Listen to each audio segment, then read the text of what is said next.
Some mornings, everything seems to be in place. The clothes are carefully chosen, hair neatly brushed, a touch of lipstick brightens the face, and yet something still feels unfinished, not quite missing. Not exactly sad, just a quiet sense like the deepest part of her is still waiting to be touched. At a certain age, beauty no longer lives in what draws the eye. It lives in the details. A watch resting gently on the wrist, a silk scarf drifting in the breeze, a tiny earring that shimmers when she tilts her head and smiles. Little things, but somehow they're the parts the body never forgets. This video isn't about fashion. It's a gentle reminder that sometimes just one right accessory is enough to bring a woman back to herself. 1. The Timekeeper, a watch that's no longer just for telling time. That morning, sunlight spilled gently through the curtain like a soft greeting from the day. She stood in her small kitchen, hands wrapped around a steaming cup of tea, and almost unconsciously glanced down at her bare wrist. The watch she used to wear, the one that had followed her through years of teaching, school drop-offs, and weekend dates, was no longer there. How long had it been since she last wore it? It wasn't that she'd forgotten. It was that time, once something to chase, had slowly become something to release. Back then, a watch meant checkpoints, deadlines, the ringing reminder that there were still too many things undone, too many people waiting. But now, with everything quieter, it no longer felt like a race. Time had softened into a slower rhythm, a way to mark a moment instead of manage it. A way to breathe, not to hurry. She didn't need something flashy. What she wanted now wasn't attention, but something that quietly mirrored how she'd changed. A small round face, hands thin as threads of memory. A case not polished to shine, but muted like twilight. A soft brown leather strap, the kind of color that never shouts, yet is always there. Like her, gentle, unwavering. Not everyone would understand why a woman in her 60s would choose such a simple watch. But she did, because beauty doesn't lie in the light it reflects.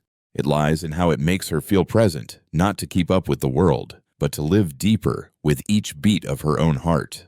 And when she finally fastened the strap around her wrist, something subtle inside her seemed to settle too. A life no longer needing to count every minute. Just one that remembers what truly matters. And in that moment, as she stepped outside, the sunlight still kissed her shoulder. But this time, she walked with a different gaze, as if she'd quietly cloaked herself in something invisible. A kind of quiet armor. Something soft. And strong, too. The soft armor. Sunglasses as a gentle shield. She opened the car door, unhurried. The noonday sun filtered through the leaves, casting dappled shadows on the steps. It was a day like any other, quiet, peaceful, but something made her pause. There, on the passenger seat, lay her old sunglasses. Not expensive, no bold logos. But something about them, something deeply familiar, felt like a part of her past, waiting to be remembered. She picked them up and slipped them on. And in that single moment, something shifted. No blush, no mascara, just the right pair of sunglasses, and her face took on a new shape. Every line, every curve seemed more intentional, more meaningful. And more than anything, her presence, the way she looked out at the world, grew sharper, yet more discreet than ever.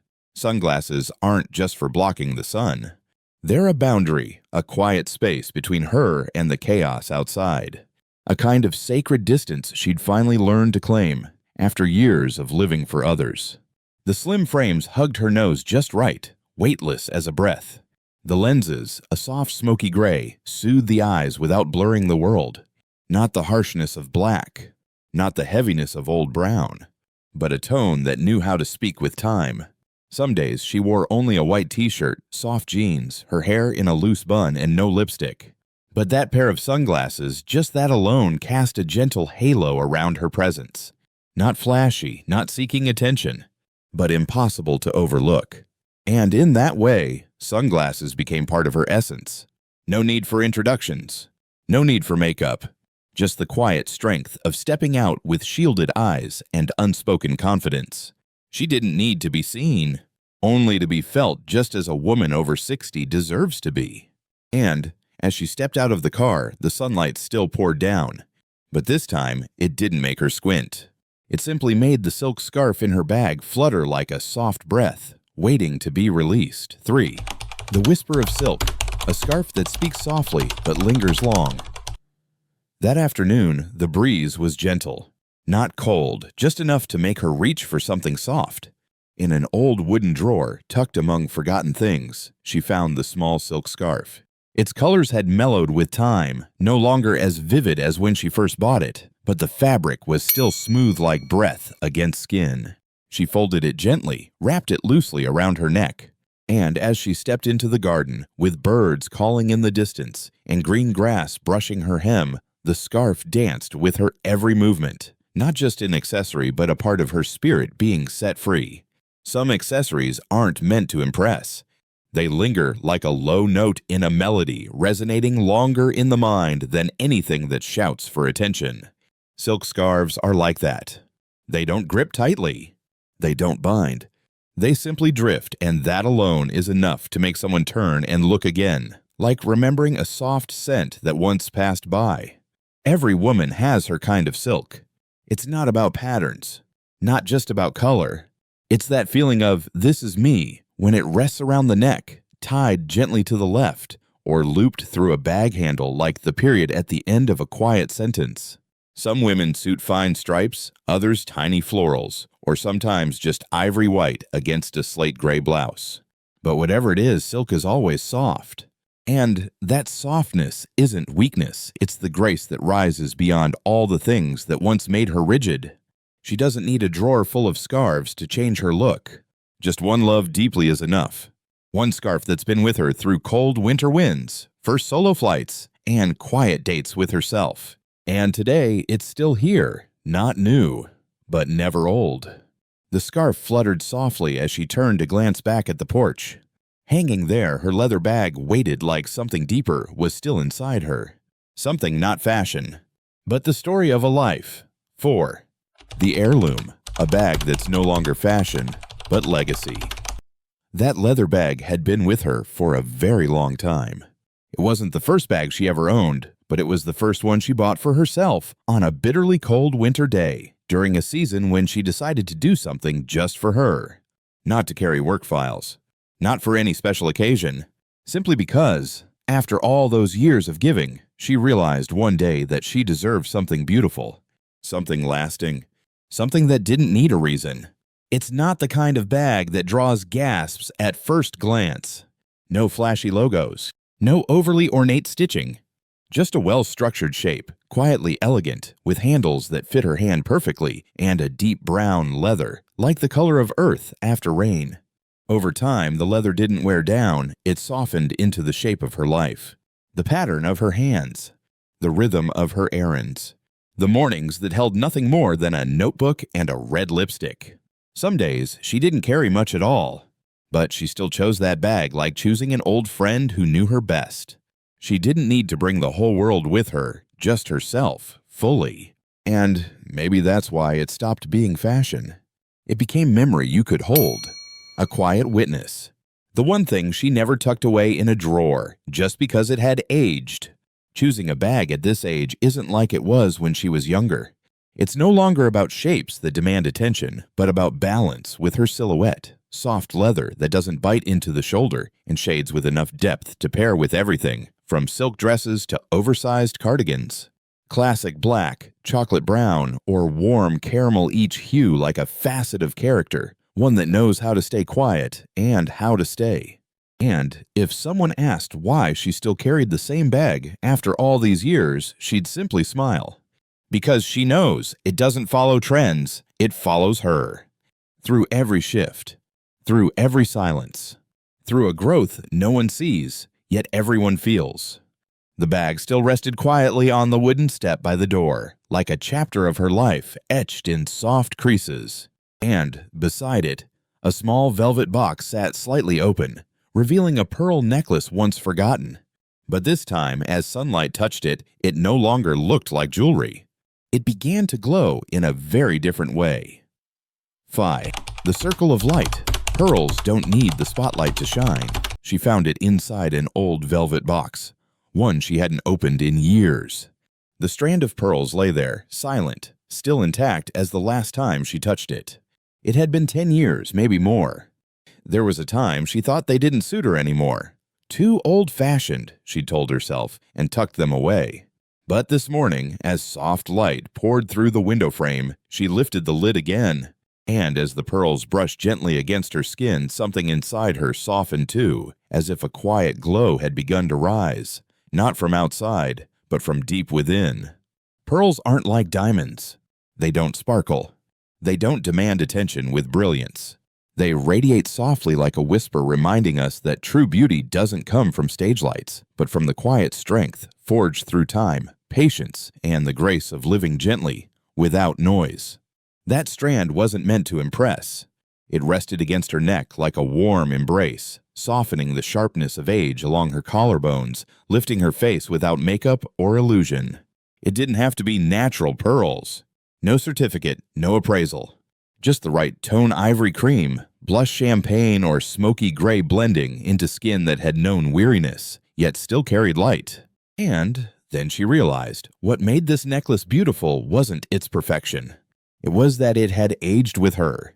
It knew how to soften with her body, how to warm with her skin, how to make her feel like she wasn't trying to become beautiful. She was simply finding her way back to herself. Not everyone dares to wear pearls on a Sunday morning, just to stroll through the farmer's market or read a book on the porch. But she did, because she didn't need a reason to feel beautiful. She just needed to believe she was worthy even on days no one was watching. As she fastened the clasp, the pearls rested quietly against her like a long, familiar embrace. And in that moment, she saw her reflection not radiant, but whole. Like a melody that had just found its final quiet note, before the next one begins, soft but full of character. 6. The statement of stillness, a brooch, placed like the perfect pause. Autumn had arrived, and the morning mist lay over her small garden like a veil of tulle. She stood in front of the mirror, wearing her familiar smoky-colored cardigan, a safe shade, gentle on the eyes, one that had seen her through many seasons. But this morning, something gave her pause. Not because she felt dull, but because she sensed something was missing. A place to stop. A note to rest. She opened the wooden drawer beside her desk, and there it was, a small brooch waiting, as if it had been quietly hoping to be remembered. Not brilliant, not dazzling, just a delicate enamel flower with silver-edged petals and a slightly rusted pin from years of being untouched. Yet when she placed it on her shoulder, at that one perfect spot where morning light always settled suddenly, the cardigan took on new shape. And so did she. A brooch isn't meant to make a splash. It doesn't shout, "Look at me." It simply whispers, "I chose this because I love it, and that is enough." There's something quietly powerful when a woman over 60 wears a brooch. Not to reinvent herself, but to affirm that she no longer dresses for anyone else's standards. Fashion experts may speak of ideal placements on the lapel, near the scarf's knot, or on the strap of a leather bag. But for her, it was instinct. Wherever her heart said it belonged, her hand would place it there. That brooch became a punctuation mark, not an ending, a pause. A still point that made you notice everything before and after it. Just like her, no longer needing to say much, explain much, only to arrive with one small detail that made people stop and listen. Light from the window tilted in, grazing the edge of the metal where it rested on her shoulder. A faint shimmer, like the softest note after a long, deep song. And then, as she turned away, her hand brushed against her wrist, where another piece waited quietly to be remembered. Not to add more, but to carry the story forward, naturally. 7. The bracelet that breathes, a wrist piece that moves with life. She sat by the window pane, sunlight slanting through the leaves, scattering across the wooden table like soft traces of memory. An Earl Grey teacup, still steaming, rested nearby, alongside a half-closed book. And, as she reached for her tea, the light caught on her wrist, just briefly pausing her hand. A delicate bracelet thin, softly gleaming, light as air quivered gently with the motion. No one truly needs a bracelet to feel complete. But some days, it's the smallest things that remind us we're alive. Not for someone else. Not to resemble someone else. Just to be in touch with each moment through body, through spirit. And the bracelet, in its own way, was a visible breath. It didn't cling tightly. It didn't restrain. It floated freely around her wrist, much like life after 60, unhurried, unburdened, no longer racing to be on time. A series of rounded links, or a slender metal bar with a tiny pearl at its center, not extravagant, not extraordinary. But when worn, it seemed to attune itself to her movements. As if each time she lifted her cup, tucked away a loose strand of hair, or opened a door, the bracelet whispered, "I see you. I'm here." It didn't need to be pure gold or sterling silver. As long as the metal wasn't harsh, just soft enough to mellow the light, refined enough to reflect a life in motion. Rose gold warmed her luminous skin. Matte silver cooled like an early autumn morning. What mattered most was this. When she wore it, she didn't feel like she had added something. She felt more herself. There are some pieces of jewelry like that, not meant to dazzle, but to bring her closer to herself. And in that closeness, others could sense something real. A beauty not trying to impress, only quietly reaching out. The sun tilted once more, and the bracelet shifted with it like background music for a gentle symphony of everyday life. And then, as if moved by that rhythm, she stood softly, reaching for the lightweight knit dress she'd hung nearby. A missing curve waiting to be drawn with one soft detail around the waist. 8. The frame of intention. A belt that outlines both form and spirit. She slipped into the knit dress like muscle memory soft, flowing, a solid neutral shade. A silhouette that had always felt safe, always felt easy. But as she passed by the mirror, something made her pause. It wasn't that it looked wrong. It simply lacked something. A final stroke. A punctuation mark that could turn this dress into a choice, not just convenience. She opened the small drawer where old accessories lived and took out a soft leather belt. A deep espresso brown with a small brass-toned buckle. Not stiff like the ones from her younger years. Not so soft it lost its shape.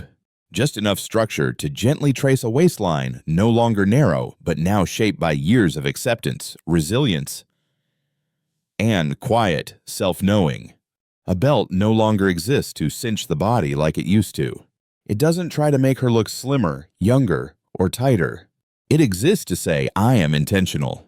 I'm not dressing to disappear into the background. I'm dressing to be present. Placing a belt where it matters, around a dress's waist, over a draped cardigan, or across an oversized shirt, is her way of outlining confidence. No calculation. No constraint, just a soft line that lets others see. This woman isn't hiding. She knows exactly where she stands and what energy she brings into the room. And the colors camel, taupe, chocolate brown, never harsh, never stealing attention. They blend into the whole like a perfectly timed pause in a visual poem. The buckle is small, unadorned, making no loud click. It simply closes like the wind of a clock, just enough to remind her, you are here. She stepped away from the mirror. The dress was still the same familiar knit, but now it had shape. It had intention. And as she reached for her coat, her eyes caught the earring stand, where a pair of delicate studs, long, untouched, glinted softly like a leftover shimmer waiting to be acknowledged with just one gentle nod to complete the connection. 9. The echo at the ears. Earrings as the final quiet spark. She held the earrings in her hands. Hands that had known work, that had long learned how to gently tend to things with age. They weren't expensive. They didn't rest inside any velvet-lined box. They lived in a small corner of an old wooden case beside a few spare buttons and a frayed silver thread, as if just existing in silence for long enough had made them part of memory itself. When she gently slipped them on, her reflection softened. No dramatic transformation, no sudden glow. But something subtle shifted as if her gaze grew warmer, as if the curve of her smile found one more reason to stay. Earrings don't seek attention. They simply highlight what was already there. The glance, the voice, the tilt of her head when she laughs, the touch of her hand when she truly listens. A small silver hoop. A simple teardrop that sways. Not too long, not sparkling. Just enough to catch the early light and mirror it into eyes that have seen many seasons, eyes that now know when to speak and when to remain still. And because they sit near the eyes, near the mouth, Earrings live closest to where real connection happens, where people look when they speak, when they share, when they sit quietly together. No need to change them every day. Just a few well-loved pairs are enough. Enough to make her feel like herself, as if, by putting them on, she's not asking to be seen, only to be felt. And perhaps the most beautiful thing about them isn't how they look, but how they move. With every nod, every step, every breath, they never stay still. Just like her, still gently shifting, still full of things to live, to hear, to feel. The last light of day swept through the window, brushing against her ear, where the metal shimmered like a distant chime. And, as she turned to reach for her scarf she already knew, not to keep warm but to be held just once more, and softly. 10. The embrace. A scarf that holds you without words. It didn't live in a neatly folded drawer. It draped softly over the back of her armchair, the one where she liked to read in the early mornings, or sit quietly on breezy afternoons. Somehow, the scarf had learned how to wait, without asking, without speaking, just lying there, gentle and familiar, like an embrace accustomed to silence. She picked it up. The fabric, feather light, still carried a trace of warmth from the sun. And, without thinking, she pulled it a little closer, as if holding on to something once near, but only now truly noticed. A scarf doesn't need to sculpt or pose. It isn't part of fashion structure. It belongs to a rhythm of emotion. And today, she draped it over her shoulders, not because it was cold, but because her body longed to feel something soft. The fine cashmere clung to her shoulders, cascading down her frame, not to define it, but to gently trace it. The colors were like breath, olive green, quiet as a midnight forest, dusty blush like an unnamed memory, or ash gray, soft as a sentence that never made it past the lips. These were not colors to make her stand out. They were tones that drew her closer to herself. Some afternoons, she wore it out to the porch, tea in hand, watching the sun descend. Some mornings, she wrapped it loosely around her neck, not for anyone to see, but to remind herself that she was still caring for her own being, in the quietest of ways. She didn't need to be told she looked beautiful. She only needed to still feel beauty, and that was enough. A scarf doesn't declare, it breathes. It's the private space she creates for herself in a world that sometimes feels too loud. And, when she let it fall into place behind her as she walked, it whispered the final truth. I'm here. I'm still soft. And I'm still me. The breeze swept gently across the steps, and the hem of the scarf fluttered like a slow, steady heartbeat. Nothing more was needed. 10 pieces, 10 quiet details. Yet each one, when chosen for herself, had quietly composed a symphony of confidence. Not loud, not seeking proof. Just wholly, gently, completely being herself.